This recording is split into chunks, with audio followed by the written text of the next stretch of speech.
Buenas tardes nuevamente a todas y todos. Vamos a dar inicio a la segunda jornada sobre capacitación en temas de gestión y trabajo en el Poder Judicial. Antes que nada, el tema de las consultas y las dudas nos vamos a manejar de la misma forma que se hizo en el día de ayer, a través del chat, y posteriormente a las exposiciones se van a poder evacuar en forma verbalmente. Yo las voy a ir leyendo o los doctores le van a ir contestando.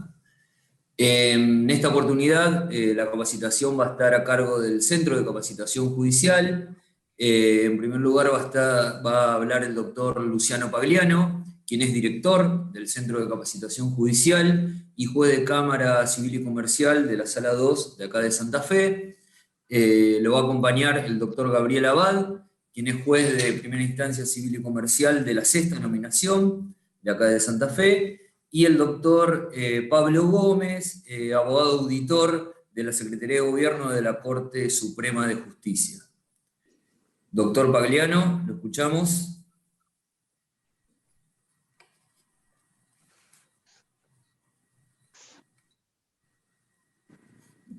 No, me parece que está silencioso.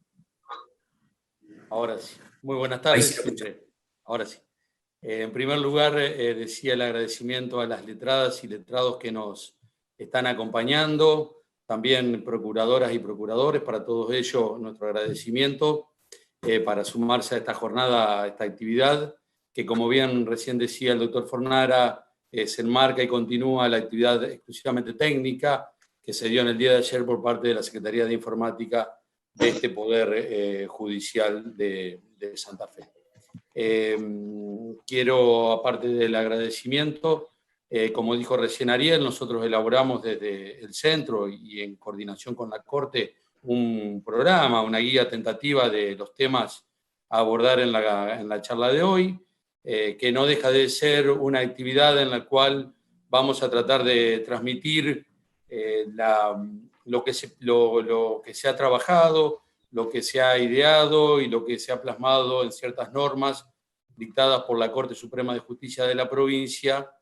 a raíz de toda esta situación excepcional por la cual estamos viviendo, y que no dejan de ser normas de emergencia, independientemente de que, como toda norma de emergencia, y como estamos acostumbrados en nuestro país, generalmente las normas de emergencia después vienen para quedarse y adquieren el carácter de permanente. Esperemos que esta vez eso no suceda y que oportunamente el legislador santafesino se haga eco de toda esta realidad diferente, en la cual no solo nos trastoca la vida, en todos los ámbitos, social, familiar y particular, en lo que estamos precisamente hoy, en el ámbito forense de nuestro trabajo, sea que estemos trabajando en el Poder Judicial o sea, como la mayoría de ustedes que trabajan en el ejercicio libre de la profesión.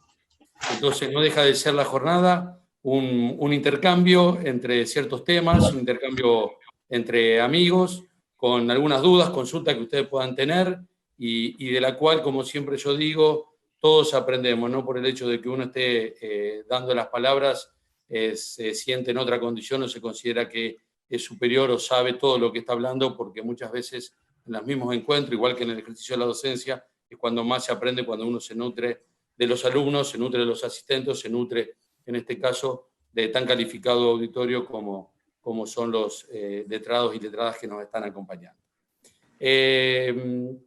Si quieren ir formulando, a medida que vamos hablando, algunas preguntas, podemos ir contestándolas si vemos que se relacionan con el tema que uno está hablando. Caso contrario, las podemos dejar y evacuar al final. Como no hay ningún tipo de inconvenientes, como dijo Ariel,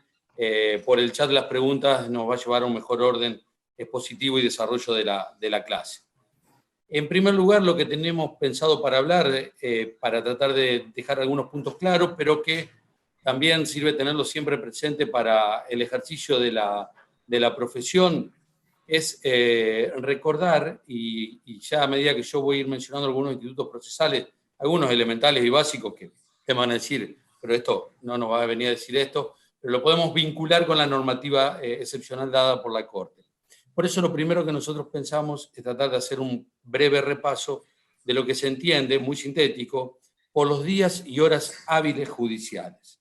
Y ya van a ver el motivo, por qué es necesario arrancar mencionando esto, para saber las implicancias que ha tenido ciertas normas dictadas por la Corte durante la emergencia en la cual todavía estamos inmersos. Nuestro Código Procesal, allá en el artículo 55, establece que los días hábiles son todos los del año, con excepción de los sábados, los domingos, los feriados, los asuetos dados por la Corte y también las ferias judiciales.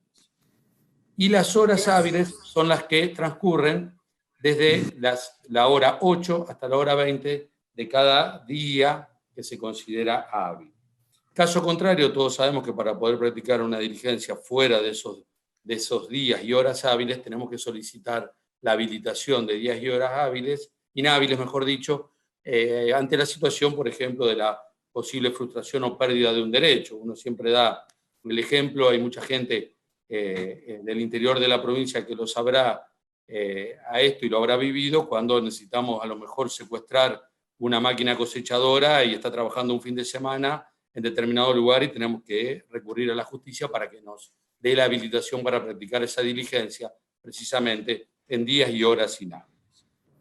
Las horas hábiles, y acá ya hay un primer punto que tenemos que recordar e influye estas disposiciones, las horas hábiles son distintas de lo que se considera hora de oficina. Tradicionalmente y desde hace prácticamente 30 o 40 años, fijadas desde las 7 de la mañana hasta las 13 del mediodía, y que también difiere de lo que se denomina horario de atención al público, tradicionalmente de las 7:15 hasta las 12:45 horas. ¿Y por qué les traigo esto? Porque a raíz de toda la situación que estamos viviendo, la Corte, a través de sus distintas reglamentaciones, de sus acordadas, ha modificado los horarios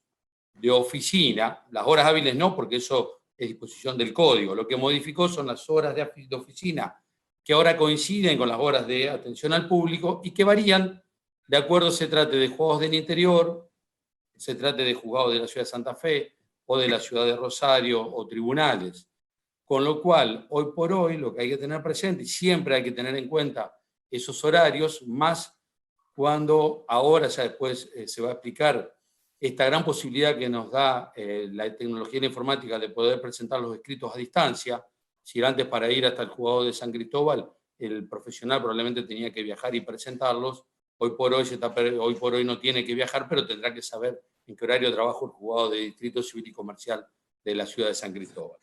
Entonces, los horarios hoy por hoy los tenemos de 8 a 13 en el interior o en algunas sedes del interior, tenemos, de 7 a 12, en Santa Fe tenemos de 8 a 13 y también en Santa Fe tenemos de 14 a 19. Este es el horario de atención al público que ahora está coincidiendo con lo que se denomina horario de oficina. Siempre a tenerlo presente para la presentación de los escritos, porque ya vamos a volver sobre este aspecto puntual. Y vinculado con esto, porque en definitiva de lo que estamos hablando es del tiempo en el proceso, aparecen los plazos procesales.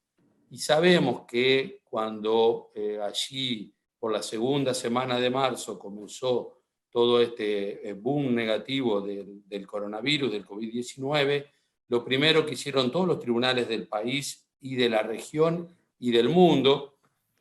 incluido, podemos mencionar, hasta la propia Corte Interamericana de Derechos Humanos, lo primero que ha hecho fue cerrar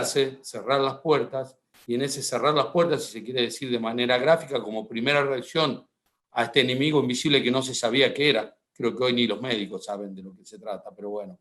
esperemos que ya estemos más cerca de la salida. Allí lo que tenemos que tener en cuenta es que la Corte lo que dispuso respecto de los plazos fue la suspensión de los plazos procesales en las unidades jurisdiccionales con asiento en toda la provincia de Santa Fe. Esta suspensión de los plazos procesales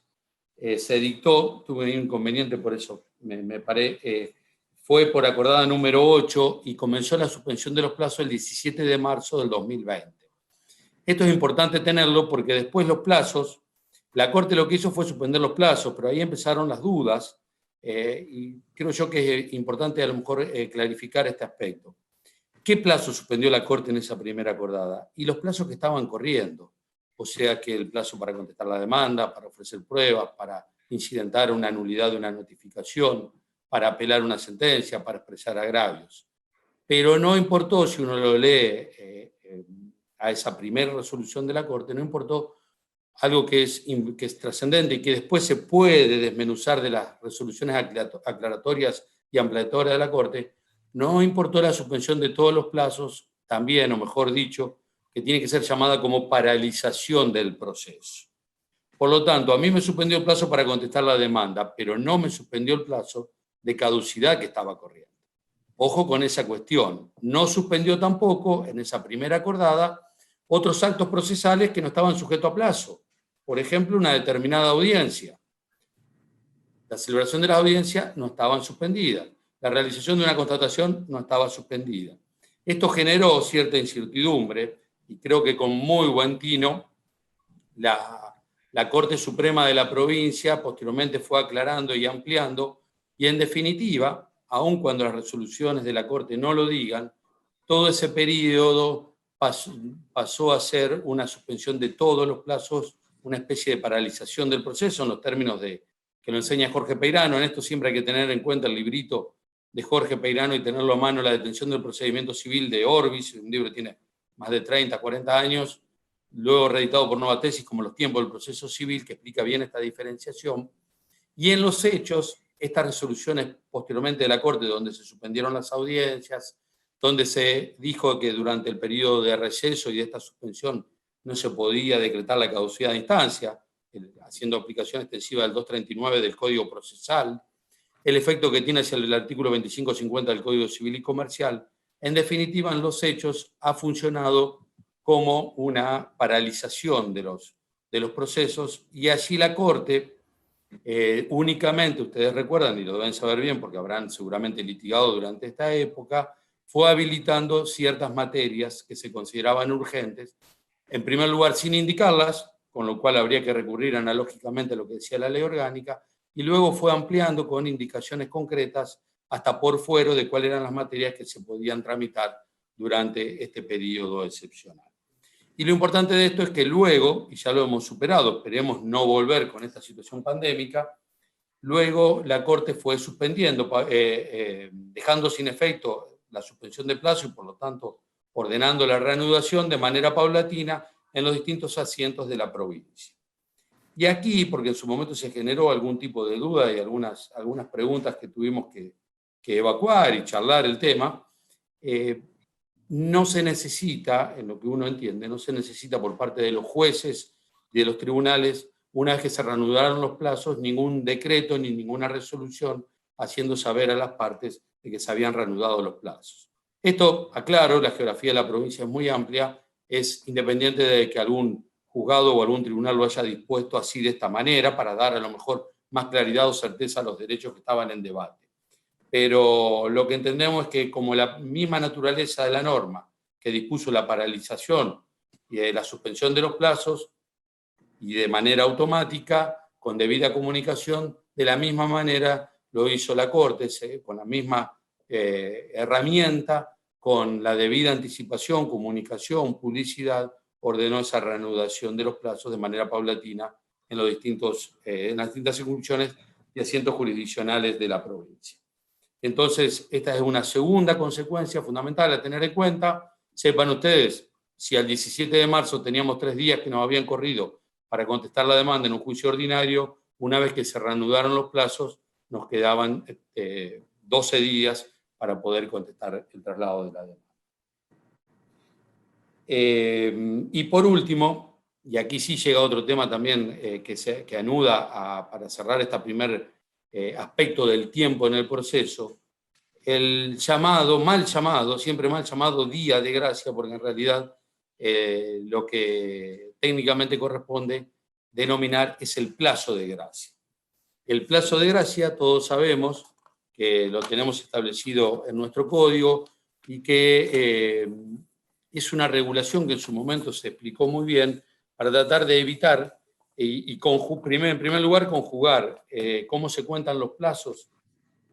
conforme las normas del Código Civil de Vélez, hoy por hoy el Código Civil y Comercial. Si a mí hoy es el día 15 para contestar la demanda, a mí el plazo me vence a las 24 horas. Con lo cual, el Instituto del Plazo de Gracia lo que vino a hacer es evitar fundamentalmente una práctica que era, y que estaba avalada legalmente, por supuesto, en el digesto anterior, y en el código también en la 2924, de que los escritos podrían presentarse posteriormente al vencimiento del plazo con cargo de escribano. La práctica era que el profesional cerraba el tribunal y en el horario de la tarde o de la noche, siempre antes de las 24 horas, podía concurrir una escribanía que le daba la certificación, le daba el cargo de que ese escrito se presentaba, de que Luciano Pagliano contestaba la demanda y posteriormente lo llevaba al juzgado dando fe de que lo realizó en término. Este plazo de gracia, nuestro código hoy por hoy nos permite que los escritos que nos fueran presentados el día que vence ese plazo, porque el horario de oficina tiene una razón natural, el horario de oficina no se extiende hasta las 24 horas como vimos hoy, lo pueda presentar válidamente con o sin cargo de escribano, ya que prácticamente yo no he visto, creo que una sola vez con cargo de escribano, durante el día siguiente en el horario de oficina. El código dice horario de audiencia, pero la jurisprudencia y la doctrina entiende durante el horario de oficina. Esto viene a colación porque si los juzgados trabajan durante horario matutino, ese horario de oficina va a entenderse, supongamos en el caso de Santa Fe, de 8 a 13 horas. Ahora, si se trata del juzgado, como en el caso de Santa Fe, la séptima, la octava, la novena, la décima, o uno de los tribunales colegiados, de daños o de familia, fíjense, ese plazo de gracia se va a entender en el horario de 14 a 19 horas y va a ser temporánea la presentación efectuada por ese profesional. Hay dos causas, una es verdugo contra verdugo de la Corte, una causa debe tener más de 20 años, muy esclarecedora en cuanto a cómo debe entenderse el plazo de gracia, y lo que la Corte así dijo con muy pocas palabras es que no se trata de una elongación del plazo, del periodo de tiempo que yo tenía para realizar el acto procesal, sino que se permite realizarlo retrotrayendo los efectos de esa presentación como si hubiera sido hecha el día en el cual vencía el plazo. Entonces, todo lo que sea temas de los horarios de los juzgados, los horarios de los tribunales, colegiados de primera o de segunda instancia o de la misma Corte, siempre hay que tenerlos en cuenta y hay que tenerlos presentes para tratar de evitar de efectuar una presentación y que la misma sea de manera extemporánea. Recordando lo que se dijo en la clase de ayer, recuerden ustedes que las demandas, el sistema de iniciación de demandas solo se permite en el horario en el cual los juzgados tienen el horario de oficina, con lo cual hay que tener mucha precaución con eso. Si a mí el horario finaliza a las 13 horas, la demanda la tengo que iniciar 12, 59, 59, pero no podré enviarla después de ese horario, o quisiera a la tarde, probablemente el sistema me la va a bochar, la va a rebotar, en ese horario lo va a permitir al día siguiente y probablemente ya quedé fuera de término, por ejemplo, si se trataba de una demanda al efecto de interrumpir la prescripción. Y también tengan en cuenta el tema de los mails, porque también ahí puede llegar a generar, ayer explicaron muy bien el personal de la Secretaría de Informática, de que para los mails, los escritos que se envían por mail, yo ahí siempre, y reitero lo que se dijo ayer, que es muy conveniente, que el cuerpo del escrito esté en el cuerpo del mail, es decir, que no se adjunte el escrito al mail, sino que esté todo en el cuerpo, lo cual también da más seguridad y claridad en cuanto al horario en el cual el mail se envió y se recibió, y al texto que el profesional está enviando al tribunal. Entonces, como para los mails no hay restricciones, también aquí hay que tener cuidado cómo funcionan los plazos procesales y cómo debe entenderse también y aplicarse el plazo de gracia.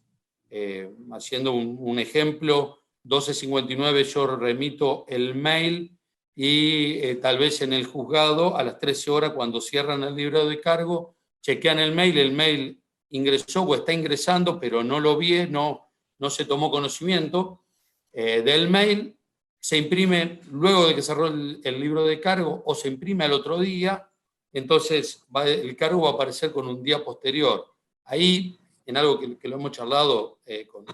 con Gabriel y con Pablo, es decir, creo yo que la buena fe es lo que juega, por eso es importante el escrito en el cuerpo del mail, y probablemente lo que vamos a tener que atender para la temporaneidad es el momento en el cual enviaron el mail. Si el mail entró antes de las 13 horas, no hay duda de que el mail es temporáneo. Ahora bien, independientemente de que el cargo es la certificación actuarial, pero bueno, en este caso debería interpretarse que esa certificación actuarial está dando fe de que el escrito ingresó en el sistema electrónico, que es la forma que se está haciendo normal para la presentación de los escritos, prácticamente normal, y que va a venir a convivir y a regular toda la actividad tribunalicia hacia futuro, deberá considerarse temporal. Por supuesto, como yo siempre digo, aquí juega mucho la buena fe de todos, de parte del tribunal, y la buena fe de los profesionales que litigan, y el hecho de que el tribunal considere, supongamos en ese ejemplo, de que es temporáneo y provea por interpuesta excepción y corra ese traslado, no mella y no mengua la posibilidad de la contraparte que entiende de que a lo mejor ese es extemporáneo de plantear un incidente, con lo cual tendrá que en su momento ser resuelto por si se genera un caso de ese tipo, pero la realidad indica de que esta buena fe, esta confianza que va generando el sistema. Hago un paréntesis y un solo ejemplo. Nosotros, creo que todos los que estamos aquí hemos contratado parva de veces ya, sin saber quién está del otro lado, comprando, comerciando, alquilando, contratando un viaje, un paseo, una entrada a un espectáculo, a un partido, a lo que sea, y estamos acostumbrados a esta relación a distancia y esta contratación a distancia, independientemente de que muchas veces, y lo veo uno acá en el tribunal, puedan suscitarse casos judiciales por alguna cuestión engañosa o tramposa que pueda suceder en ese comerciar, en ese intercambio, en esa actividad. Pero aquí lo fundamental es, entonces, no le tengamos miedo al empleo de la informática, no le tengamos miedo ni temor. Es decir, por ejemplo, yo doy el ejemplo, cuando entran los escritos aquí en la sala, nadie anda preguntando, ¿será el doctor Gabriel Abad el que remitió el escrito o no será él? O alguien le habrá hackeado el mail. Y nosotros lo tomamos como prácticamente es la norma, todos lo toman como es del doctor Gabriel Abad, que es el abogado de la parte actorada o de la parte demandada. Por supuesto, le quedará a su contraparte o le quedará a él si considera que en realidad ha sido fraguado o ha sido víctima de algún tipo de fraude informático, venir y plantear y se esclarecerá. Pero me parece que la buena fe es fundamental para toda esta normativa y esta nueva modalidad de trabajo que se viene implementando y muchos de los cuales va a venir evidentemente para quedarse. Y lo último que les digo, en esta primera parte les voy a pasar la palabra a Gabriel. Traten, lo que se dijo ayer en la reunión, en la charla de informática, traten de tener la confirmación del envío por parte del tribunal, de tener el correo que ustedes tengan o bajarse algún aplicativo. Yo mucho de informática no entiendo, pero uno va aprendiendo a medida que va necesitando, de tener el aplicativo que les dé la respuesta por parte del tribunal de que se recibió el escrito por mail que ustedes enviaron. Sé que hay algunas preguntas, no sé, Ariel, si hay alguna relacionada a lo que veníamos hablando o seguimos con la exposición y después volvemos. Sí, creo que conviene seguir y después Bien. volvemos. Hay una consulta sobre el libro de asistencia de los profesionales, Bueno. que está habilitado los martes y viernes, pero bueno. Dale. Seguimos con la exposición y después volvemos con las preguntas y arrancamos a leer del principio. Por supuesto, este es el primer panorama y las primeras consecuencias que, en cuanto a plazos, horas hábiles, días hábiles, creo yo que nos afecta en la modalidad de trabajo de todos los que estamos aquí en este encuentro. Gabriel, te doy la palabra. Bueno, gracias Luciano. Buenas tardes a todas y todos. Es un gusto estar aquí charlando, en definitiva, como recién lo anticipaba Luciano y como lo anticipaba Ariel. Son buenos estos intercambios en la medida de que permiten, por un lado, receptar las dudas e inquietudes que se puedan presentar desde el lado de los profesionales, y por otro lado también un poco entender cuál es la lógica y cuál es la forma de trabajo que viene implementando el Poder Judicial a partir de esta situación de emergencia, que obviamente es de público conocimiento y no merece mayor comentario. Lo que voy a tratar de compartir es un poco ciertas temáticas. Por un lado, la cuestión de la presentación de escritos y demandas, por otro lado, la cuestión de los actos de comunicación que va a tener el juzgado con otros organismos, llámese mediante el diligenciamiento de oficio, exhortos y vistas. Por otro lado, las notificaciones electrónicas, aspecto por ahí bastante controversial, y finalmente el tema del desarrollo de audiencias. Esto un poco como para ponernos en una especie de mapa de tratamiento de estas cuestiones. Lo realizaremos en un cierto desarrollo y después obviamente quedaremos abiertos a las preguntas, dudas, inquietudes, cuestiones que se vayan generando. Y en definitiva, también como lo decía Luciano, a escuchar posibles sugerencias y tenerlas presentes para siempre ir mejorando el servicio que nosotros desde este lado pretendemos dar. En este marco entonces, bueno, vamos a iniciar con la presentación de escritos y con la presentación de demandas. Como bien sabrán, bueno, ayer tuvieron una capacitación propiamente técnica respecto del inicio de demandas por vía electrónica. No quiero tampoco reiterar los conceptos allí vertidos, fueron explicados el procedimiento técnico para el inicio. Sí quiero hacer referencia a la posibilidad de presentación de escritos que en este caso ya no atañen a una nueva presentación, a una nueva demanda, sino que atañen a expedientes que ya se encuentren en trámite en el tribunal. En este sentido, tenemos que tener en cuenta que ya la reglamentación de emergencia de la Corte viene habilitando, y todos los juzgados así lo han recetado, la posibilidad de la presentación de escritos por vía electrónica. Esto, obviamente, con la idea, con la finalidad de evitar la menor concurrencia posible de la gente a los edificios, a los respectivos edificios del Poder Judicial en toda la geografía provincial. Esto obviamente no es en puro beneficio de los integrantes del Poder Judicial, sino incluso de los propios profesionales y en definitiva de los propios justiciables que tienen que concurrir. Entonces se buscan alternativas para evitar, en la medida de lo posible, la concurrencia a los edificios.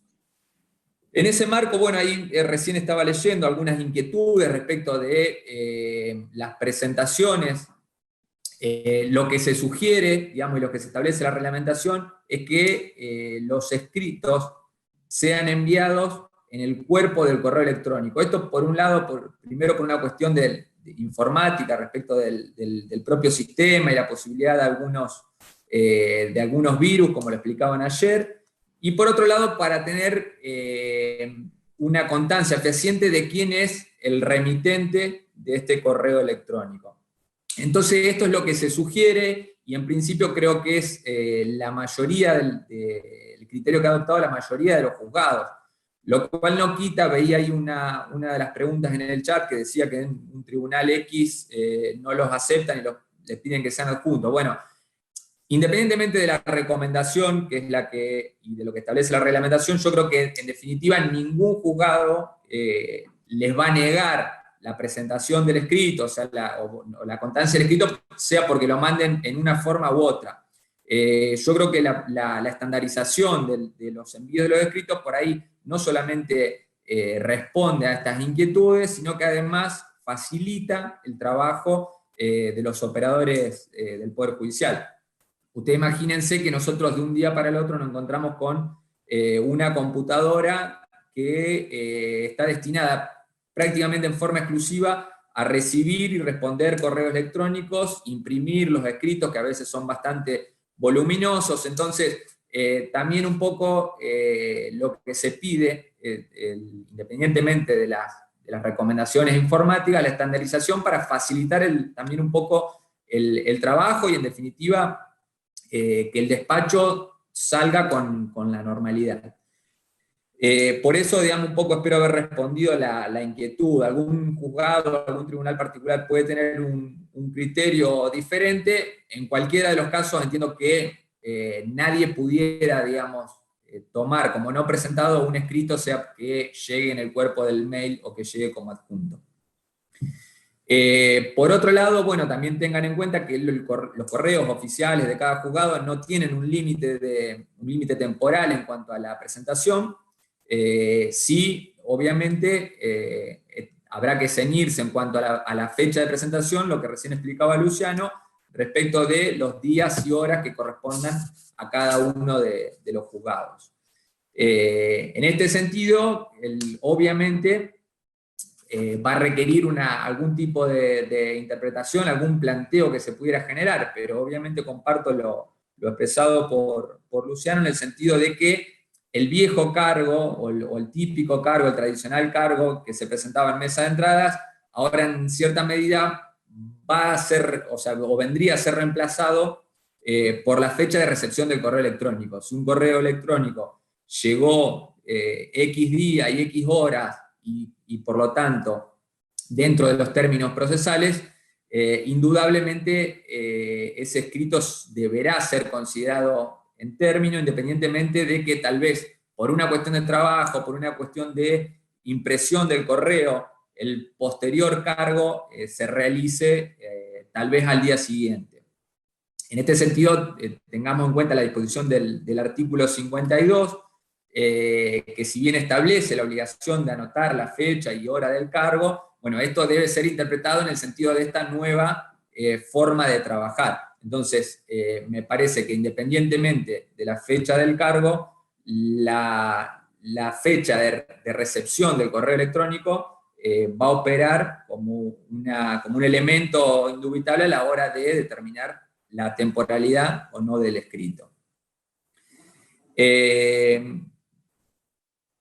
Expresado esto, vamos a continuar con el desarrollo de los actos de comunicación. Bueno, como ustedes sabrán, la Corte ha venido trabajando y lo sigue haciendo en la generación de determinados convenios o programas marco como para efectuar las comunicaciones y vistas. En este sentido, ustedes ya lo habrán visto, las comunicaciones a la caja forense respecto de las vistas se realizan en forma electrónica, es decir, generalmente lo hace el mismo juzgado. Cuando hay una regulación de honorarios, automáticamente se genera la vista para la caja forense. En cualquier otro de los casos, como por ejemplo cuando haya algún recurso y que la vista sea necesaria correr, el propio profesional pudiera solicitar la vista, y en este caso es el propio juzgado quien, a través del movimiento electrónico y de la notificación, genera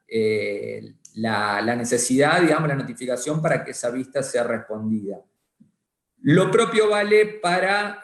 organismos como Defensoría y Fiscalía Extrapenal, en los cuales, al menos en los juzgados civiles y comerciales, tenemos un permanente ida y vuelta respecto de las vistas o notificaciones. Bueno, en estos casos también se ha adaptado el sistema como para generar los movimientos en forma electrónica sin la necesidad de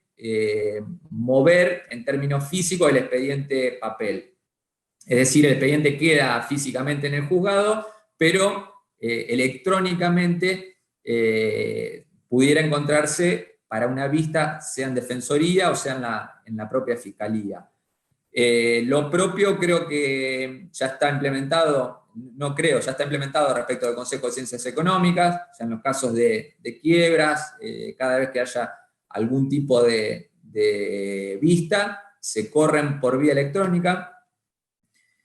Y está prevista la comunicación electrónica también respecto de la recepción de determinados oficios. En esto, algo que es bastante usual en la práctica forense es la necesidad de comunicar por vía oficio con la entidad de pago, es decir, con el nuevo Banco de Santa Fe. En estos casos, lo que en general se adopta y se recomienda es que cada vez que se solicite la apertura de una cuenta o algún tipo de movimiento con el banco, una vez ordenado por decreto, el propio profesional, en vez de traer el oficio en formato papel, lo pudiera enviar ahora sí como un archivo adjunto, es decir, no como un escrito para ser cargado, sino como un escrito para ser suscrito por la actuaria, y una vez suscrito por la actuaria o actuario, el oficio es remitido por vía electrónica para el Banco Santa Fe. Creo que en general es una práctica que ya viene haciéndose en forma mecánica y no ha generado ningún tipo de inconveniente, más allá de algún tipo de dilación lógica. Es decir, que prácticamente para los actos de comunicación no tenemos necesidad de trasladar el expediente, lo cual me parece que en cierta medida es interesante y que agiliza el proceso para todos los intervinientes, para todos los operadores, es decir, no solamente para los abogados, sino para el propio juzgado. Después ya pasando al ámbito de las notificaciones electrónicas. Bueno, este es por ahí un aspecto bastante álgido, bastante controvertido en el sentido de que se han escuchado críticas, quejas o a veces simplemente interrogantes en torno a cómo funciona el sistema. Creo que ayer alguna explicación técnica ya han tenido, pero bueno, independientemente de eso, tengamos en cuenta que la Corte ya tenía previsto hace un tiempo el reglamento de notificaciones por medios electrónicos, que por una u otra circunstancia estuvo a punto de implementarse con anterioridad, no se implementó, y bueno, la necesidad, digamos, de la emergencia judicial y de toda esta normativa y la necesidad de que los procesos empiecen a funcionar, nos obligó a que se empiece a poner en práctica, lo cual, independientemente de lo que hablaba antes, creo que en cierta medida el sistema funciona y no ha habido, al menos que tuviera conocimientos, mayores inconvenientes. ¿Cómo funciona el sistema de notificación digital? Bueno, al ideal, a lo que se aspira, es a que cada una de las providencias, y esto ya incluso la expectativa de máxima que sería llegar al expediente digital en algún momento, que cada una de las providencias, autos, resoluciones, sea notificada por vía electrónica. Obviamente, como ustedes sabrán, la carencia de recursos a veces materiales, incluso humanos, y obviamente la implementación progresiva que lleva a esto, determina que a veces se tengan que tomar ciertos criterios y, como toda norma, buscarle la interpretación en la medida de lo posible. En general, lo que nosotros intentamos respetar es evitar la concurrencia de los profesionales y evitar cualquier tipo de notificación que pudiera ser realizada por vía electrónica, que no sea realizada en formato papel, con el consiguiente movimiento, primero de los profesionales hacia la oficina de notificaciones y después incluso de los notificadores. Entonces, cualquier tipo de notificación que lo pudiéramos celebrar por vía electrónica, la idea es que se notifiquen de esa manera. En la práctica, ¿cómo funciona? Al menos la mayoría de los juzgados, por ahí esto va a variar en el criterio, en la forma de trabajar y a veces con el personal incluso que estén contando. Hay determinadas notificaciones que se realizan en forma oficiosa de parte del juzgado.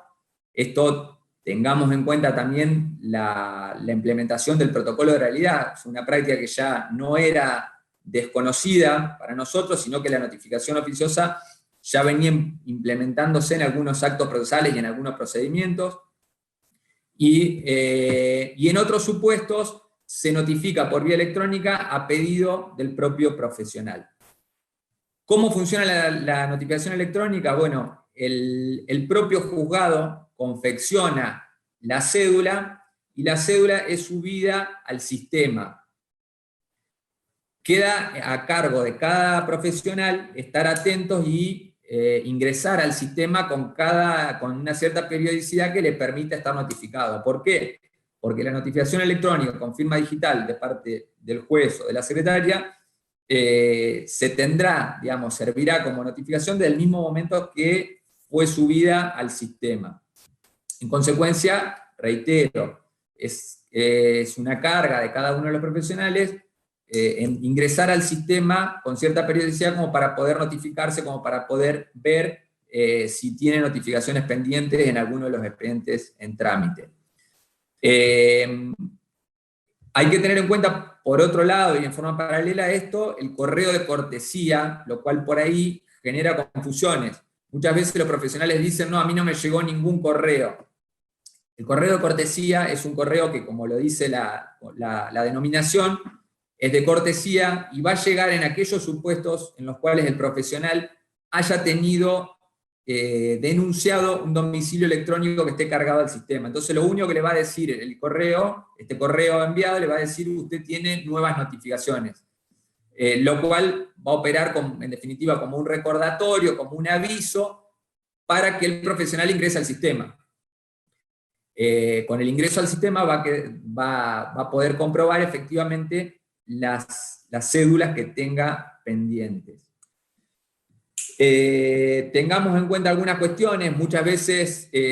sucede que se solicita, se notifique determinado decreto con firma digital. Bueno, hasta ahora tenemos algunas limitaciones dadas por los destinatarios de esta cédula digital, y obviamente los destinatarios van a ser los profesionales que estén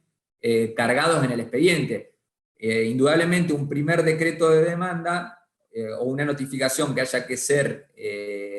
diligenciada en el domicilio real no va a poder ser notificada por este medio y no va a quedar otra alternativa que la tradicional notificación en papel.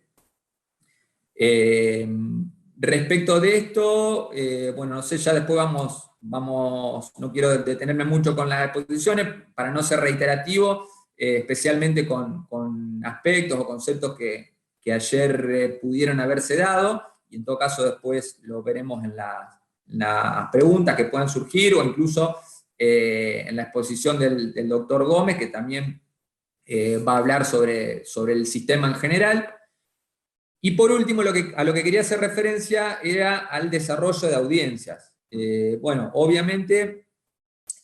a partir de esta situación y de esta obligación de distanciamiento social, a veces obligatorio y a veces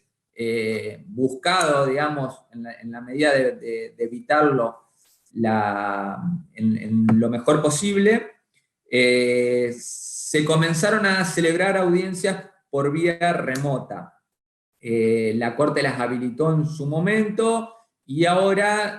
cada uno de los juzgados tiene su propia agenda como para tomar los respectivos actos procesales por vía remota, sea a través de plataformas Zoom o plataforma Meet, o incluso a veces con videollamadas. ¿Cómo funciona esto? Bueno, en la práctica, obviamente esto dependerá del tipo de audiencia y por ahí las facultades ordenatorias del juez. Hay muchos supuestos en los cuales, como se empezó a experimentar, como se empezó, digamos, con las pruebas pilotos, son en las audiencias de oralidad. La primera audiencia, que en general es una audiencia de conciliación y básicamente de proveído de pruebas. Después creo que se ha ido avanzando y aún audiencias testimoniales se han empezado a celebrar bajo esta modalidad de audiencia remota. En este marco, bueno, hay determinadas pautas que habrá que respetar y obviamente garantizar el derecho de defensa de las partes. Si bien la determinación de la forma de audiencia pudiera ser facultad ordenatoria del juez, bueno, habría que, en su caso, escuchar a las partes respecto a alguna situación problemática que se pudiera plantear. En general, uno cuando toma una audiencia de esta manera exige una cierta de disposiciones protocolares a modo de asegurar, por un lado, la propia presencia de las partes. Esto quiere decir que se celebren con las cámaras encendidas, de manera que cada uno de los interlocutores pudiera ver al otro, y bueno, tomar los recaudos pertinentes. Indudablemente hay audiencias que pudieran llegar a ser bastante controversiales, que pudieran llegar a generar problemas o incidencias en los cuales esta modalidad puede llegar a ser complicada, y hay determinadas audiencias en las cuales la celebración remota o virtual pudiera no ser posible, como el típico caso de una audiencia de reconocimiento documental. En consecuencia, hoy estamos conviviendo con estas dos modalidades de celebración. Por un lado, la posibilidad remota, si se dan las circunstancias, si no hay inconvenientes, si en general las partes no presentan objeciones, y en la seguridad también de que se están priorizando o intentando tutelar la salud de cada uno de los intervinientes. Y por otro lado, en los casos en que esta modalidad no sea posible, bueno, celebrar las audiencias en forma presencial, garantizando, digamos, las medidas de distanciamiento y el cumplimiento de los protocolos sanitarios, y además intentando evitar que las audiencias se puedan superponer, que se encuentren, digamos, una circulación de gente que conspire contra las medidas, digamos, que se intentan tutelar. Fuera de esto, yo ya desde mi parte creo haber explicado al menos como marco introductorio lo que tenía pensado. Sí, también recomendarle a los profesionales que independientemente de que no resulte exigible, sí es bueno en las presentaciones que pudieran denunciar no solamente el correo electrónico, sino además un número de celular, de WhatsApp, de manera de permitir la comunicación fluida con el tribunal. En muchos supuestos, no quiero, digamos, entrar a aspectos particulares, pero muchas cuestiones, la comunicación directa del juzgado con el profesional ha facilitado cosas, sobre todo en estos tiempos en los cuales hay muchos interrogantes en la forma de trabajar, hay muchas preocupaciones de parte de los profesionales, y bueno, a nosotros también eso nos permite tener un diálogo directo que facilita mucho y en definitiva aspira a que en el marco de buena fe y de lealtad poder superar y transitar toda esta situación que es novedosa y que es complicada tanto para ustedes como para nosotros. Así que bueno, con esto le cedo la palabra a Pablo. Sí, bueno, ¿qué tal? Buenas tardes. Gracias, Gabriel, gracias, Luciano. Un gusto, como siempre, compartir con ustedes y charlar un poco de las cuestiones que estamos hablando, de la parte más jurisdiccional y de los temas que se venían planteando por parte de los colegios, y las dudas e inquietudes que fueron surgiendo con la implementación de todo este esquema de trabajo nuevo, tanto para ustedes como para nosotros. Creo que lo sustancial, o por ahí la parte más jurídica, obviamente lo que mejor han desarrollado y han explicado el doctor Pagliano y el doctor Abad, estuvo bastante claro y fue bastante esclarecedor para todos, pero bueno, yo desde mi parte por ahí les quería comentar algunas cuestiones del por qué se fue dando, cómo se fue dando la implementación del sistema, a qué apunta, a qué apuntamos, digamos, y básicamente despejar cualquier duda o inquietud que por ahí esté dando vuelta y que uno entiende. Fueron meses bastante caóticos al principio, nos tocó, como a todos, enfrentar una situación a la que nadie estaba preparado, y en el medio de esa coyuntura nosotros desde el Poder Judicial empezamos a implementar y a llevar adelante un montón de proyectos y desarrollos que teníamos pensados implementar y poner en práctica en un periodo de tiempo mucho más alongado, si se quiere. Nosotros, ustedes ya saben y lo han visto, generalmente cuando tenemos algún proyecto, alguna implementación, alguna idea nueva, arrancamos con pruebas piloto o experiencias piloto en alguna sede o en alguna circunscripción particular, y vamos de lo micro a lo macro, y trabajamos como cualquier ente que aplica nuevas tecnologías a través del ensayo, el error, el feedback, el ida y vuelta con el usuario, que son ustedes. Y esto se trata, bueno, de siempre la mecánica y la idea de trabajo que hemos tenido del Poder Judicial, de entenderlo como un trabajo en conjunto y de todos, porque básicamente tanto ustedes como nosotros somos los que construimos el servicio de justicia, y nos necesitamos y nos retroalimentamos mutuamente. Lamentablemente, y por cómo se dieron las circunstancias, no hubo tiempo para hacer todo eso, y tuvimos que apurar y desarrollar e implementar proyectos que nos hubiera gustado hacerlo de otra manera, pero bueno, la velocidad con la que se suscitó todo no nos dejó otra salida y otro marco que implementar las herramientas y las cuestiones de la manera que lo fuimos haciendo. En ese sentido se marcó un poco el desarrollo de todo lo que tuvo que ver con las presentaciones remotas a distancia, la implementación de la notificación electrónica con firma digital, que como refería el doctor Abad, nosotros quisimos implementarlo de otra manera y hubo un par de oportunidades de las que lo intentamos, por ahí no se dio el momento, no fueron propicio el camino para hacerlo, pero bueno, ya está. Como también hemos repetido, y no solo nosotros, lo hemos escuchado en varias personas y por varios ejes diferentes, que muchas de las cuestiones que pudimos o en las que se pudo avanzar se lo tenemos que agradecer a la pandemia, porque creo que en situaciones de ensayo normal no creo que se hubieran podido hacer un montón de cosas que se implementaron y se hicieron ahora por la necesidad, la velocidad y más que nada no tener otro camino para poder comunicarnos y estar conectados. En ese sentido, nosotros aprovechamos y queremos, ya que estamos en esta charla, hacer hincapié, porque también ha sido motivo de consulta de parte de los profesionales y de los colegios, de hasta dónde iba a implementarse y hasta dónde era necesaria la firma digital. Bueno, a ver, la firma digital es un camino que nosotros desde el Poder Judicial ya desde, les diría, más de 10, 15 años venimos implementando, desarrollando y aplicando. De hecho, todos nuestros funcionarios y todos nuestros magistrados cuentan con firma digital, y es un camino al que vamos y estamos decididos y se va a quedar, digamos.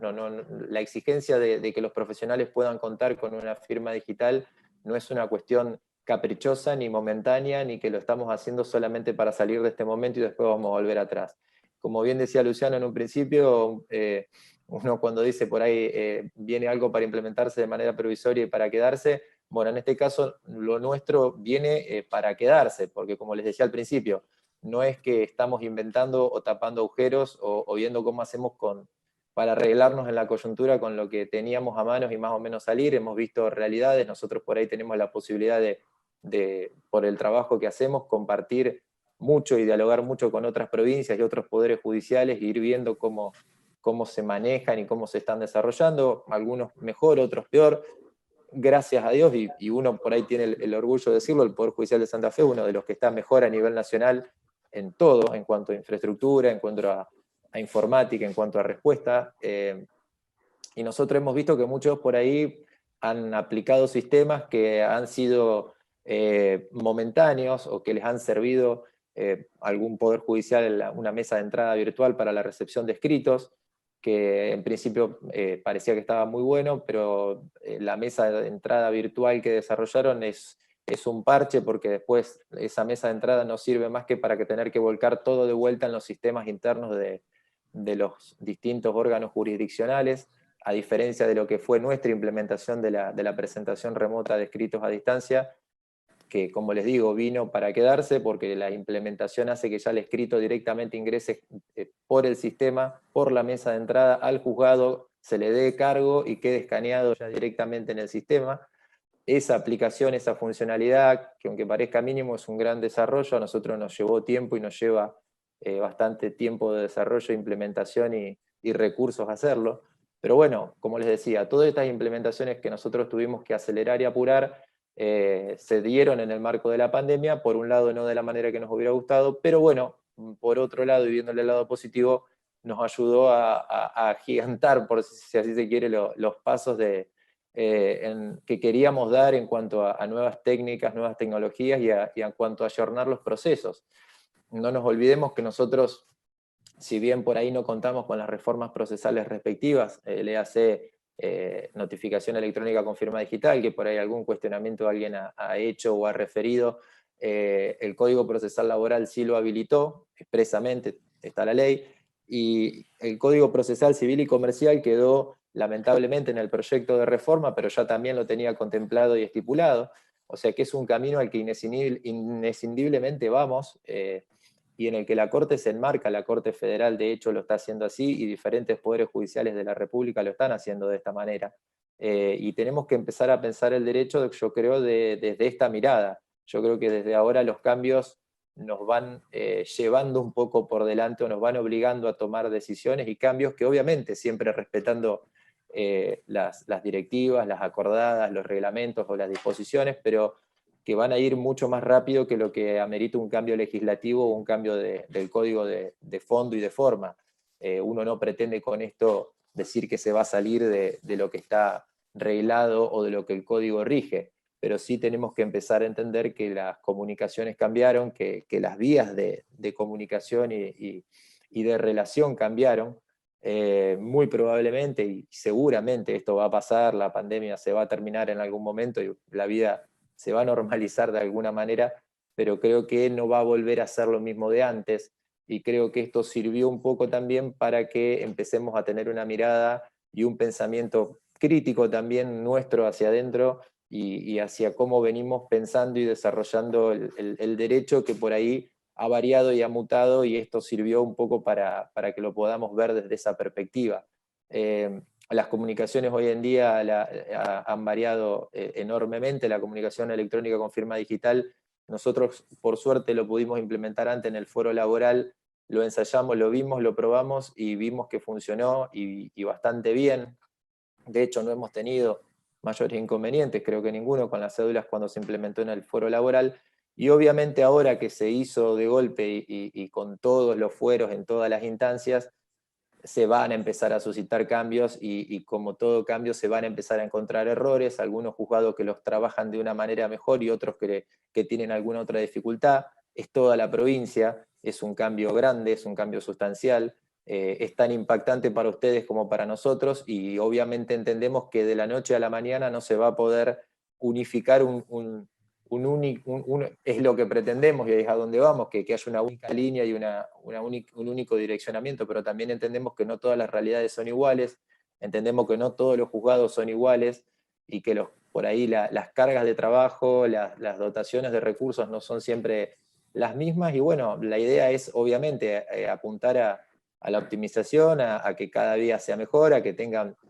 todos trabajemos de la misma manera y unificando la mayor cantidad de criterios, en lo que se pueda. Obviamente después hay cuestiones jurisdiccionales en donde cada uno va a resolver y va a decidir lo que entienda y lo que sea al criterio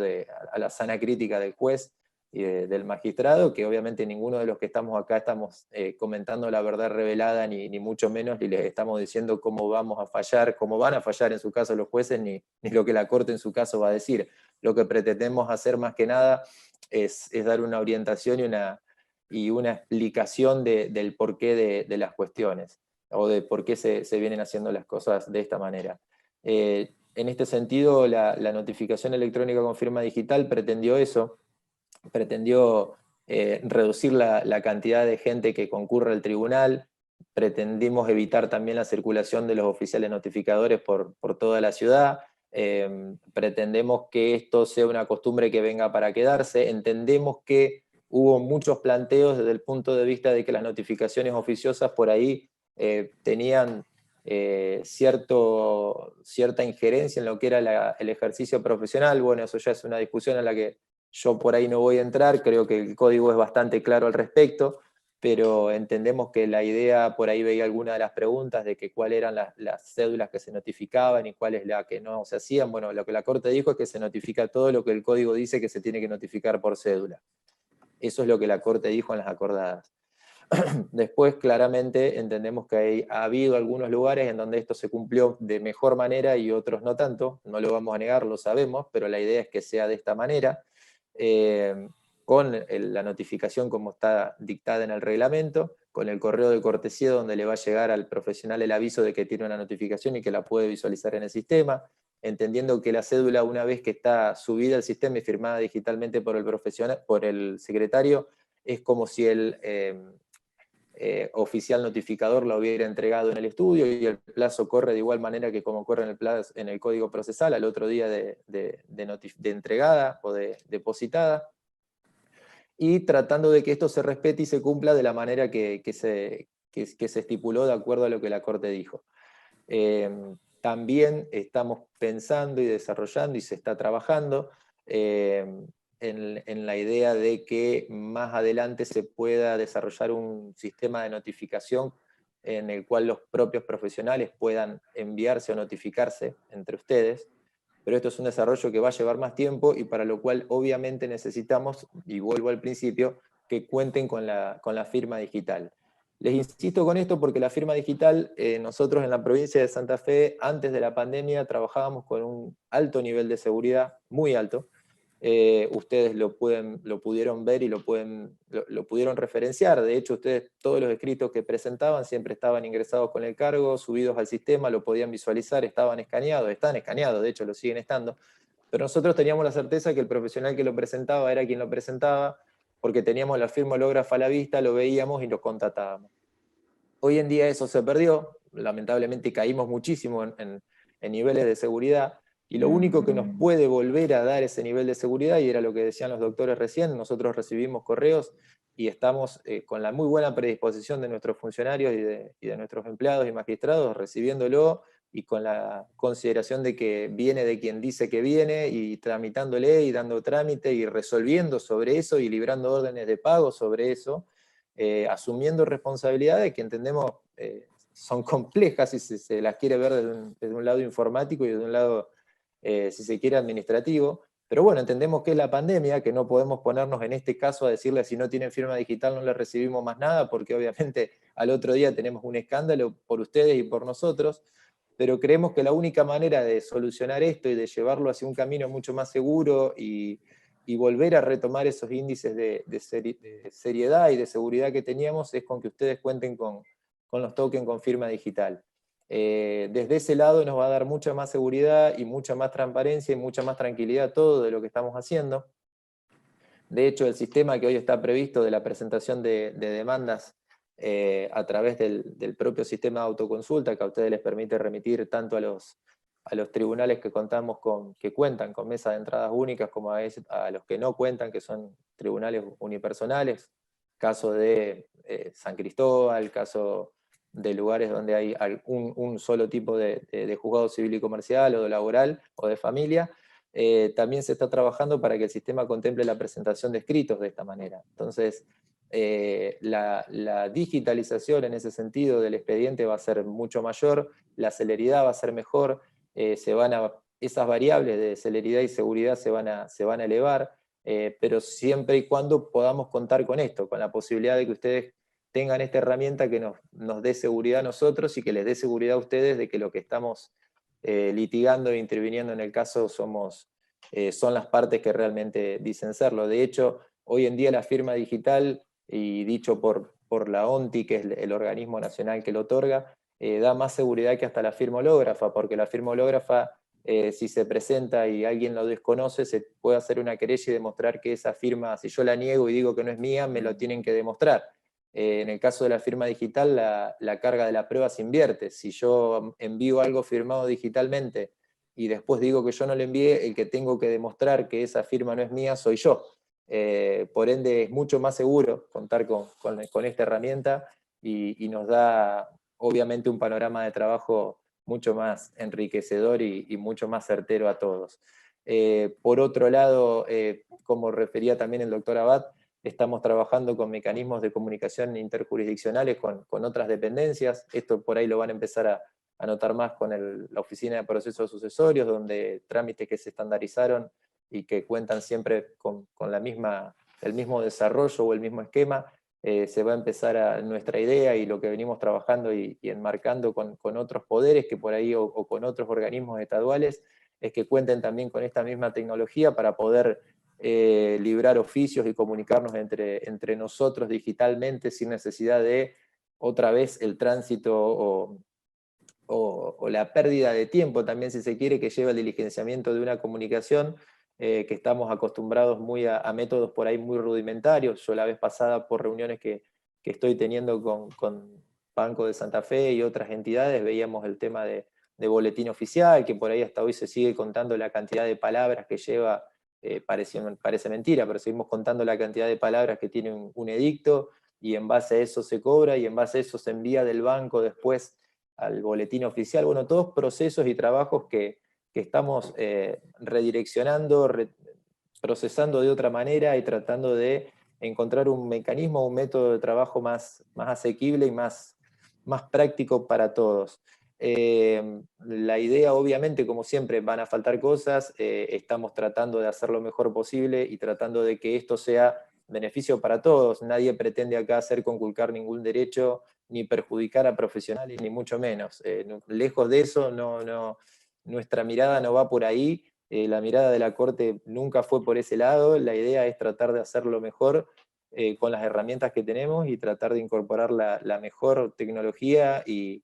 trabajar de la mejor manera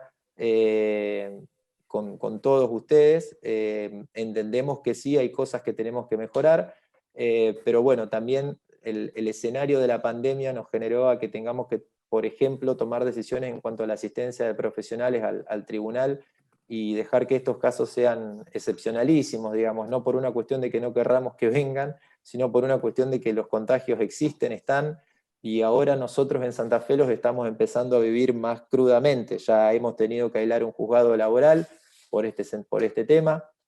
hemos tenido un similar problema por ahí también nosotros con algún compañero en una secretaría del tribunal, que también tuvimos que por riesgo aislar a contactos, y bueno, son todas cuestiones que nos han hecho tener que escindir los horarios de trabajo, tener horarios por mañana y por la tarde, que nos han hecho que desdoblemos el personal para que no estén todos juntos y podamos respetar de mejor manera el distanciamiento social, invertir mucho, y eso está perfecto en todo lo que tuvo que ver con cuestiones sanitarias, de higiene y de cuidados, y hasta ahora, por suerte, hemos venido trabajando bien y no hemos tenido mayores inconvenientes o mayores sustos. Hemos invertido mucho, como decía Gabriel, en el tema de las audiencias a través de Zoom, que hoy en día Zoom, como todos saben, no es una plataforma que nació para esto. Zoom fue para dar clases de manera remota, y hoy en día sin el Zoom básicamente estaríamos complicados, porque desde las audiencias, desde el foro penal hasta las audiencias de oralidad ahora, y las del foro de materia extracontractual de daños, también las estamos haciendo a través de la plataforma de Zoom, y siempre apelando a lo mismo, a la buena predisposición, más allá de las cuestiones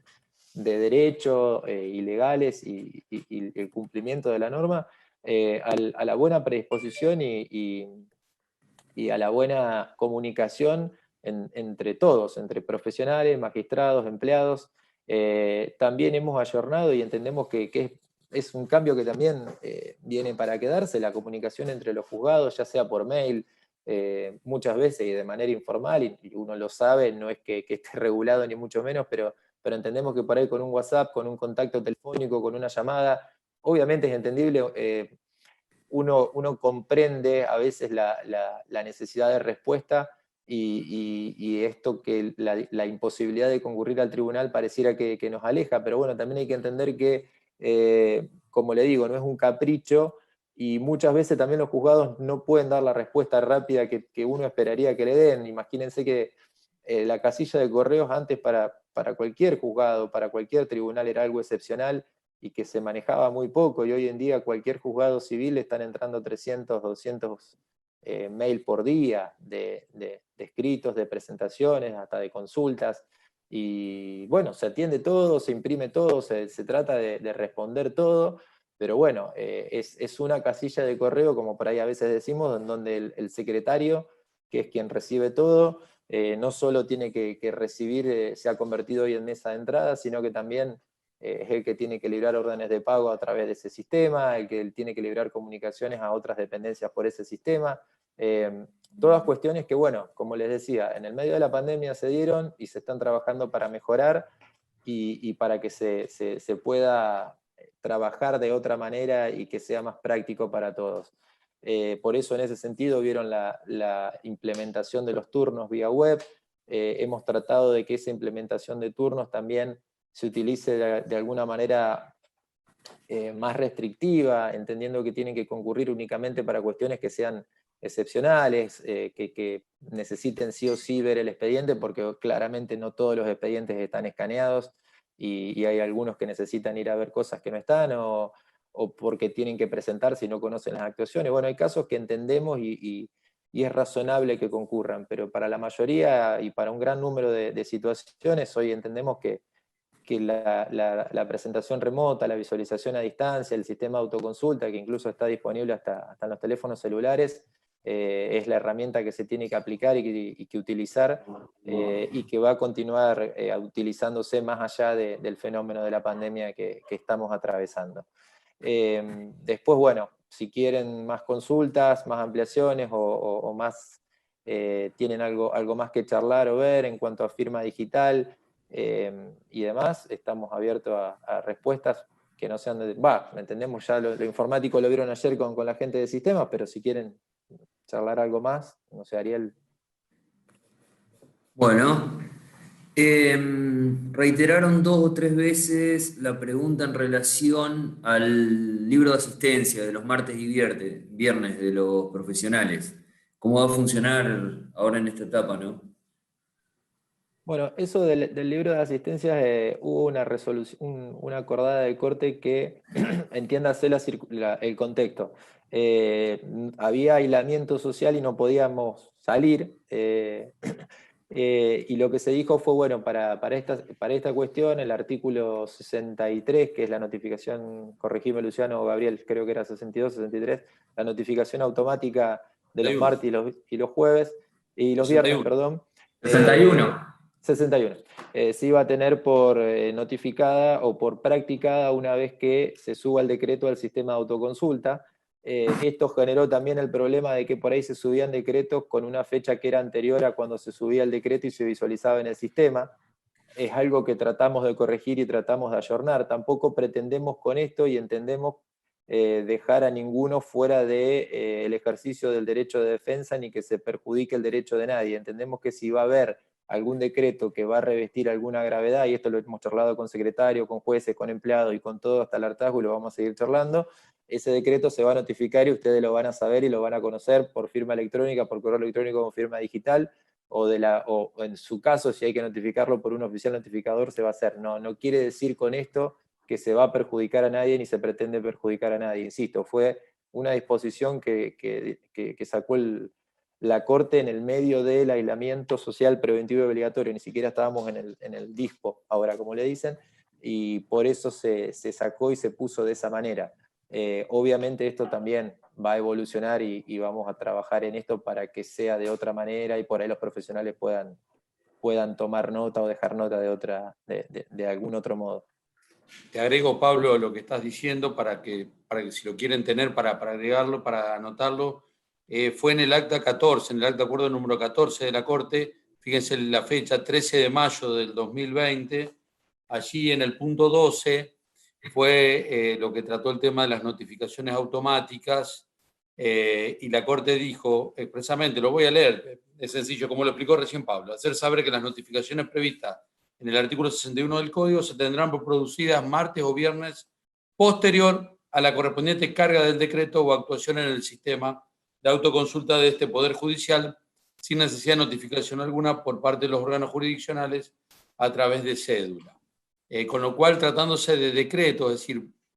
siempre acá lo que hay que tener, creo yo, presente es saber qué decretos son los que se notifican automáticamente. En esto se le viene a uno a la memoria siempre lo que sostiene Jorge Peirano, que son extremadamente muy pocos los de notificación automática. Un agréguese, un téngase presente. Si bien en nuestro código es la regla la notificación automática, en los hechos, por el catálogo del 62, ha pasado a ser prácticamente han quedado muy residual el artículo 61. No obstante lo cual, en estos supuestos, hay que tener en cuenta que de la que no quedan notificadas, es decir, no se va a librar la cédula, papel ni por sistema informático, pero la notificación va a ser martes o viernes, como es el sistema del código, posterior a que ese decreto se subió, se firmó en el sistema de gestión del Poder Judicial. Sí, si me permití, en términos prácticos, por ahí uno lo ha escuchado, por ahí algún problema puede tener algún profesional respecto de esto. Evidentemente, suele suceder que tal vez el decreto se sube a lo mejor al día siguiente del que está firmado, y en esto son por ahí las quejas que uno puede escuchar de los profesionales. En términos prácticos, me parece que lo que tendría que hacer el profesional es decir, bueno, a los fines de la temporaneidad, decir, este decreto fue notificado, independientemente de que tenga tal fecha, fue notificado en el sistema, o fue subido al sistema en tal fecha, a los fines de acreditar la admisibilidad y la temporalidad del recurso, lo cual eso, con el simple comprobante del sistema informático, se pudiera determinar. O sea, volvemos a lo que hablábamos antes. El tema que tal vez el cargo está sellado el día siguiente, pero que el correo va a tener validez si el correo llegó el día anterior, el día que tenía que llegar, y en esto aplicamos lo mismo. Me parece que tranquilamente el profesional que pudiera encontrarse en una situación de indefensión porque tal vez un decreto se sube al día siguiente del que dice firmado, bueno, esto lo puede explicar eventualmente en su recurso, en su escrito, en lo que sea, y obviamente será tenido en consideración. Sobre estas particulares circunstancias ha surgido por ahí en alguna doctrina especializada en derecho electrónico lo que se llama el principio de claridad digital, que muchas veces se pueden llegar a presentar estas inconsistencias. Entonces, a tener, por un lado, la cuestión de la realidad del sistema, que en definitiva va a marcar la veracidad de lo que ocurrió, y por otro lado, a los principios procesales que, digamos que tratándose de términos, de cuestiones restrictivas, indudablemente se van a interpretar en el sentido del menor rigorismo y de mantener en pie algún recurso que pudiera encontrarse en forma temporal. No sé, Pablo, si querés agregar algo más. No, está bien con lo que decía Gabriel. Con alguna pregunta que había ahí, que yo leí al principio, sobre el tema del famoso libro de asistencia de los martes y viernes, problema que sucede en toda la provincia, con excepción de Rosario, porque allá lo tienen entendido ese sistema de manera diferente, pero no es el momento de meternos en esa discusión. Pero ahí también había algún cuestionamiento por el tema de cómo hacían, creo que leí alguna pregunta, los profesionales para firmar el libro. No sé, Ariel, si vos la habías leído. Sí. Me parece que ya está aclarado. Sí. Algunas otras preguntas que se ven ahí en el chat. El tema de por ahí una práctica del decreto que dice remisión a fojas tanto. Bueno, una forma bastante usual de los decretos, que obviamente la veníamos trayendo con la cuestión del expediente de papel, que uno a lo mejor cuando se reitera un pedido que tal vez ya está decretado, uno dice, sea lo resuelto a fojas tanto. Bueno, indudablemente ante esta situación, que el profesional no tiene un contacto directo con el expediente de papel, lo que empezamos a implementar todo, y a partir especialmente de sugerencias de los profesionales, es ya no estar a lo dispuesto a fojas tanto, sino ya estar al decreto de fecha tanto o al escrito cargo de fecha tanto. Es una forma, digamos, en la cual obviamente nosotros hemos tenido que ayornarnos, todos los juzgados se viene haciendo permanentemente. Vi otra pregunta también. Gabriel, esa práctica, perdón, y agrego lo que decís, también la estamos extendiendo, tratando de extender a las resoluciones. O sea, en las resoluciones indicar concretamente, y es una buena práctica. También sería una buena práctica para los escritos judiciales que presenten los abogados, los profesionales del derecho, ya no remitir tanto a la foja, sino directamente a la fecha, cosa de tener una mejor y más fácil lectura. Me parece que por ahí buena idea para que la vamos implementando y la vamos tratando de expandir. Bueno, otra cuestión que he planteado respecto de la documental voluminosa, planteaba alguna de las profesionales. Bueno, en estos supuestos, por ahí lo que pueden hacer los profesionales en estos casos es expresarlo en el escrito, expresarlo en la demanda, y solicitar un plazo o solicitar después un turno para acompañar eventualmente la documental. Así como por aplicación de las normas generales uno puede invocar un poder y presentarlo con posterioridad, puede solicitar o que se le dé un plazo para acompañar un sellado, bueno, tranquilamente pudiera solicitar algún plazo para acompañar alguna documental que pudiera llegar a ser voluminosa, lo cual no impide que inicie el expediente, que eventualmente pudiera llegar a tener algún término de prescripción o de lo que sea. O sea, no impide que se inicie o que se mande el escrito y que después eventualmente se acompañe la documental. Otra de las preguntas... Perdón. Inclusive ayer también fue aclarado a través de la Secretaría de Informática el tema de la compresión de los archivos. Hay programas que pueden comprimir estos archivos PDF y ahí sí cumplir con el mínimo requerido, que es de 3 megas, me parece, que es el máximo permitido, ¿no? Para enviar los documentos. Sí, sí. Sí, ahí preguntan de si el expediente digital hace plena fe. Estoy leyendo la última pregunta, pero si no nos vamos a desordenar. Pero ya que estamos diciendo, es decir, el expediente digital hace la misma fe que el expediente papel. Es decir, se trata de lo que se enseña siempre de un acto de documentación. El expediente es un acto de documentación y que documenta todos los actos procesales desarrollados por los sujetos, por las partes, por el juez y por los terceros que intervienen. Y tiene exactamente el mismo valor el expediente papel, que creo yo que en el camino y hacia dónde vamos va a terminar desapareciendo con el tiempo. Uno no puede hacer futurología, pues será 1 año, 2 años o 3 años, pero probablemente en un tiempo que no muy lejano, todos los juicios nuevos por lo menos ya van a estar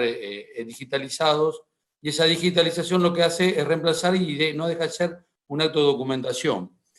No sé si la pregunta es alguien del interior, pero por ejemplo en Santa Fe y en Rosario, donde tenemos lo que hoy mencionamos, la prueba piloto de oralidad, no sé si el profesional ha tenido la oportunidad de participar, hoy por hoy,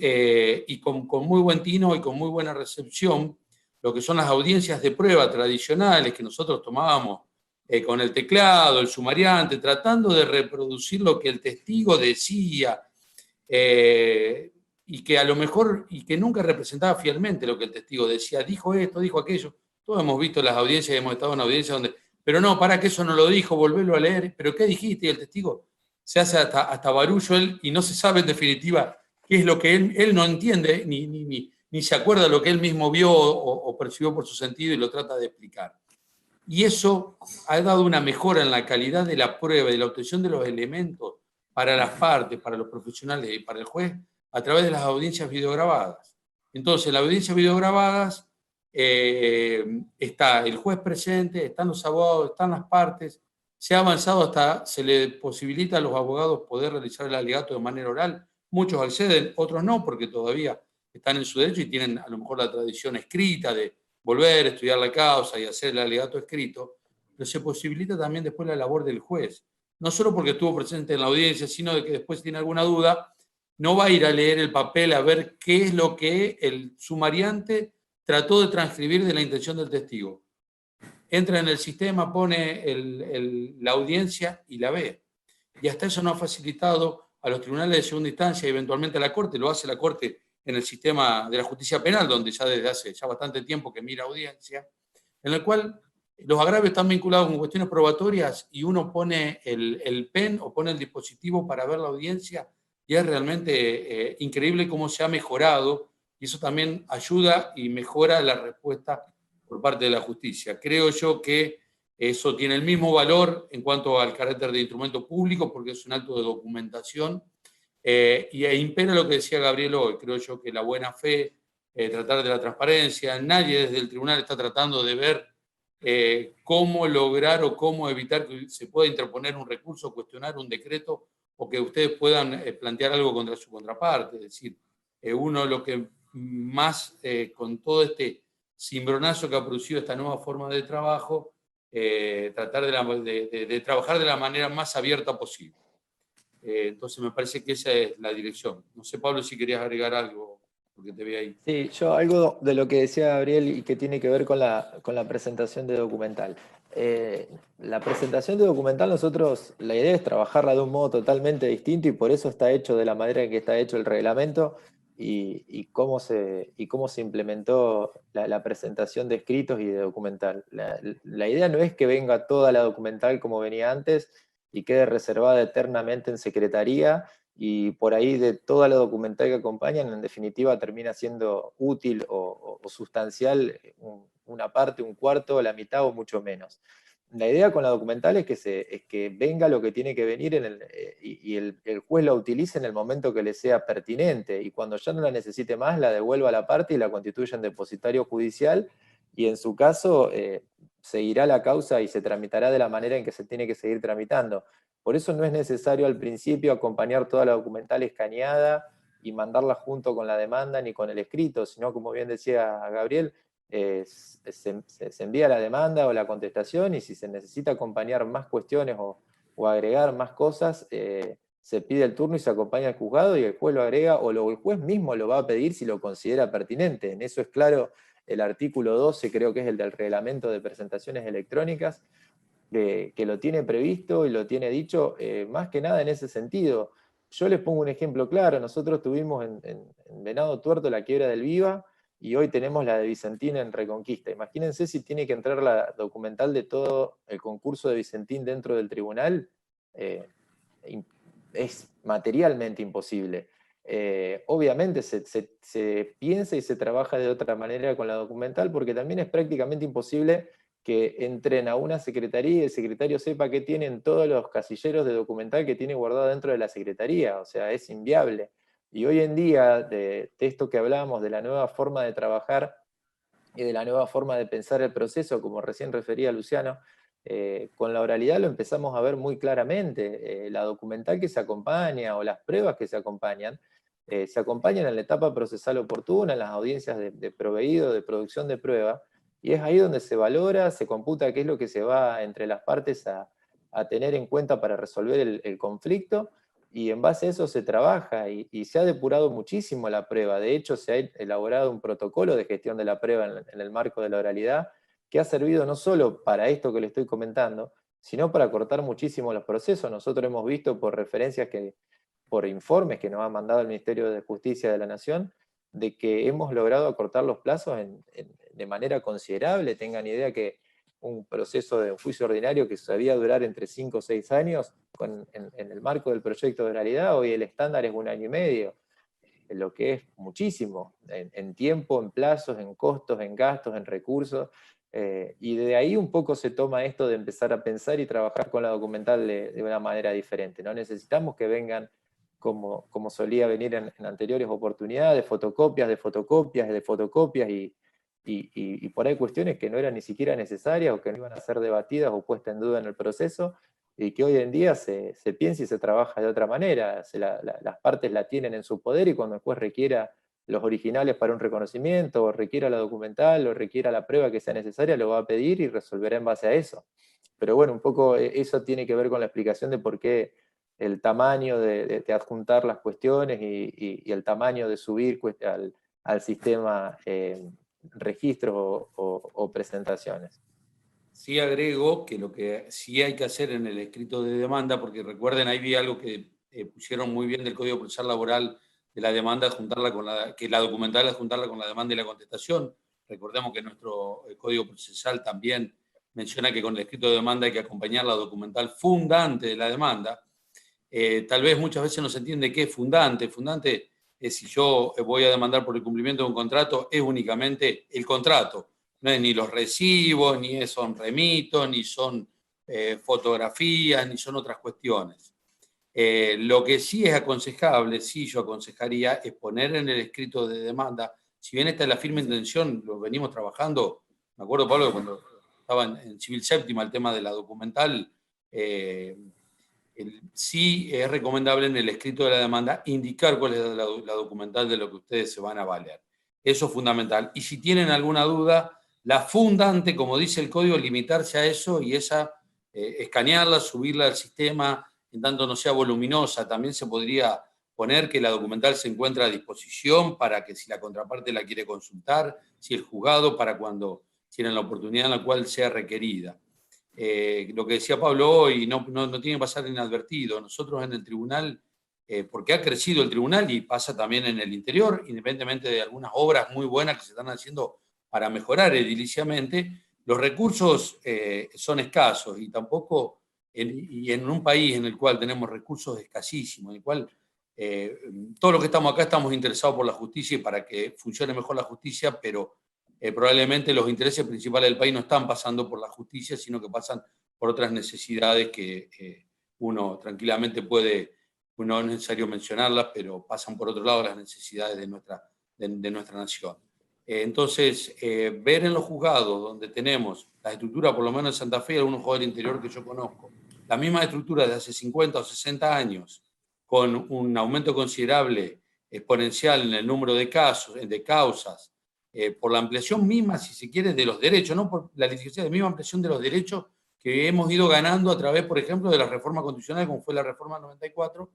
hace que ediliciamente sea muy difícil para tener la documental en las oficinas que cuenta el tribunal. Entonces, puede ser esta una buena salida, creo yo que es positiva, y solo menciono de que cuando se trabajó el proyecto de reforma del Código, iba también en este sentido para apoyar esto, que no es que esto lo idea la Corte y es está delirando porque quieren hacerlo de esta manera, sino de que en otras provincias del país está así legislado, en algunos códigos más modernos, y es lo que se trabajó para el proyecto de reforma del Código, de que la documental ya no se lleve más al tribunal, salvo que se la quiera consultar las partes o el juez. Entonces me parece que por ese camino creo que también podemos todos trabajar mejor y hacer un proceso aún más lineal y más claro.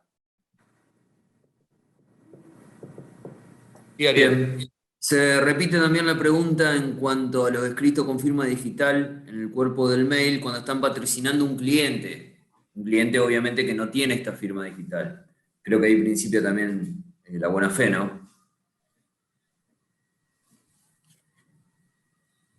Después algo que aún no se contestó. Pablo. Sí, te aclaro digital sin incorporarla. Sí, eso te lo aclaro. Ariel, si querés. A ver, ¿sí? La presentación la pueden hacer en el correo con firma digital. También vi que preguntaban, perdón, si firman el correo y firman el PDF. No, si firman el correo y está en el cuerpo del mail el escrito, firmar el correo digitalmente ya es suficiente. No es necesario adjuntar en PDF firmado digitalmente lo mismo que está puesto en el correo del mail. Cuando tienen el patrocinio, firman digitalmente y ponen que patrocinan a la parte que obviamente no tiene firma digital. Y como les veníamos diciendo, ese escrito ustedes lo van a tener firmado por su patrocinado en su poder, y en su caso lo acompañarán después al tribunal con el turno respectivo, lo acompañarán junto con la documental que tenga que acompañar para acreditar que están patrocinando la parte que están patrocinando. Pero mientras tanto y para la presentación, haciéndolo a través del correo electrónico con firma digital del profesional, eso ya queda subsanado. Bien, después consultan también lo de plena fe, si el expediente digital hace plena fe, igual que el expediente papel. Ya está, esa la respondimos hoy. Ya estamos ahí. Y no, el resto son todas reiterativas. En cuanto a las fotografías que ocupan tamaño, ya lo contestó el doctor Pagliano. Hay una pregunta de una profesional respecto de la cédula, si había que adjuntar. Por ahí a lo mejor eso no quedó claro. La cédula se genera en el sistema. El profesional no tiene que acompañar, así como nosotros le decíamos que sí tiene que acompañar, por ejemplo, un oficio para que se suscriba por la actuaria. La cédula no la tiene que acompañar. La cédula se genera desde el propio sistema del Poder Judicial, la genera acá el juzgado y se sube al sistema. Las cédulas no tienen que ser acompañadas por el profesional adjunto, digamos, sino que simplemente, en su caso, tiene que solicitar que se notifique con la cédula electrónica. Sí, agrego que había ahí alguna pregunta de disparidad de criterios, algo que hoy lo mencionamos un poco al pasar, pero Gabriel lo dijo también, en cuanto a qué es lo que se notifica y qué es lo que no se notifica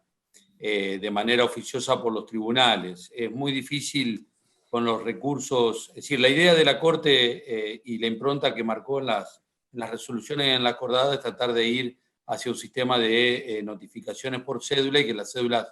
las haga oficiosamente el tribunal, ni siquiera sin pedido de parte. Lo que sucede y la realidad indica de que el tribunal hoy por hoy y los distintos juzgados no cuentan, es decir, de cajón, y una primera cuestión fundamental es que no cuentan con todo el personal porque hay muchos integrantes del tribunal que a raíz de ser o personas de riesgo o por ser, por ejemplo, progenitores que tienen que quedarse con sus hijas y sus hijos, no concurren al tribunal, con lo cual los recursos humanos, ningún órgano jurisdiccional está trabajando con el 100%. Entonces, sí, efectivamente se advierten, nosotros, cuento por ejemplo de la Cámara cuando hicimos las inspecciones, acá en la circunscripción número 1 hemos encontrado disparidad de criterios. Se trata de, la mayoría de los juzgados o tribunales lo que tratan de cumplir son con las notificaciones oficiosas de lo que son las resoluciones y las sentencias, todo aquello que se protocoliza, independientemente de que si hay casos que se ameritan por la urgencia o por la irreparabilidad del perjuicio, también se haga desde el juzgado de la cédula de notificatoria. Creo que tendremos o intentamos aspirar, hasta tanto haya alguna otra reglamentación o haya alguna ley o el nuevo Código Procesal, la idea es efectivamente tratar de notificar oficiosamente la mayor cantidad de resoluciones o disposiciones, o habilitar, como dijo hoy Pablo, en el sistema, que lo puedan hacer directamente ustedes a la confección de la cédula. Pero sí, la disparidad de criterio, y también es muchas veces muy difícil poder trabajar todos de la misma manera, porque las realidades tampoco son iguales en cada asiento jurisdiccional que tiene la provincia. Sí, Pablo, si querías agregar algo. Sí, dos cosas. Uno, más allá de que entendemos la preocupación, por ahí leo las preguntas que algunas plataformas no permiten firmar digitalmente. Lo sabemos, entendemos. A ver, uno trabaja con el Outlook y nosotros firmamos, yo firmo digitalmente y todo lo que por ahí lo estamos manejando firmamos digitalmente. Igual es un tema o una preocupación que, como les digo, se va a ir subsanando a medida que no solo ustedes tengan la firma digital, también nosotros vamos a trabajar en la presentación de escritos tal como lo hacen con la demanda, y en ese sentido esto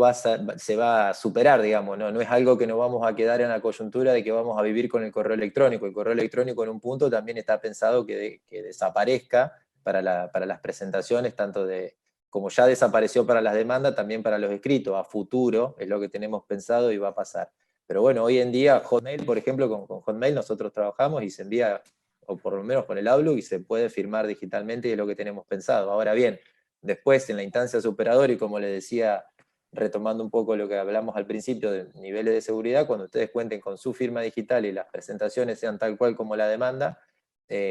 todo esto ya va a quedar superado y subsanado, y se va a trabajar de otra manera. Y otra